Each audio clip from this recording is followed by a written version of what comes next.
ஆண்டவராகிய இயேசு கிறிஸ்துவின் நாமத்தில் உங்களுக்கு வாழ்த்துக்கள். எல்லாரும் எப்படி இருக்கீங்க? சுகமா இருக்கீங்களா? சந்தோஷமா இருக்கீங்களா? இந்த நாளிலும் ஆண்டவர் கொடுக்கிற ஆசீர்வாதமான வார்த்தை சங்கீதம் 102 19வது வசனம். Psalm 102 verse 20 in English. கர்த்தர் கட்டுண்டவர்களின் பெருமூச்சை கேட்கவும் கொலைக்கு நியமிக்கப்பட்டவர்களை விடுதலையாக்கவும். அருமையான தேவனுடைய பிள்ளைகளே, நம்முடைய தேவன் நம்முடைய பெருமூச்சுகளை கேட்கிற தேவன். நாம் பேசுகிற சத்தம் பக்கத்தில் இருக்கிற அடுத்த அறையில் இருக்கிற மனிதர்களுக்கு கேட்காமல் இருக்கலாம். ஆனால் வானத்தில் தம்முடைய பரிசுத்த ஸ்தலத்தில் இருக்கிற தேவனுக்கு நம்முடைய பெருமூச்சுகள் கூட கேட்கும் என்பதுதான் பெரிய ஒரு ரகசியம்.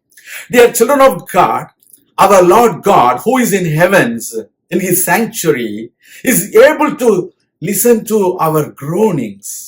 There are times people, those who are in your next room, may not be able to listen to your groanings, but we have a great God who is able to listen to your groanings even though he is far above from you and me. Such a wonderful God we have.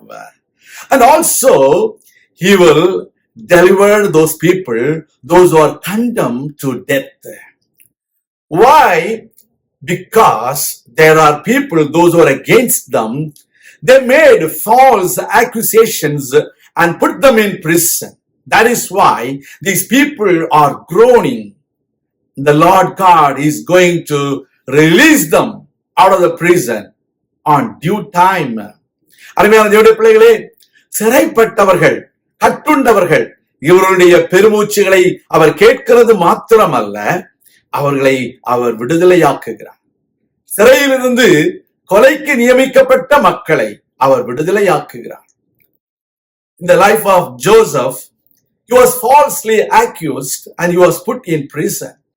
God heard the groanings of Joseph and God delivered him out of the condemnation from the prison, and God exalted him into the palace with Pharaoh. Today, you might have been in trouble. You might have been condemned to death. But the Lord is listening to your groanings and he is going to deliver you. That is why he is watching from the heavens to those who are in trouble. He is not sitting idle. He is not just sitting without any doing.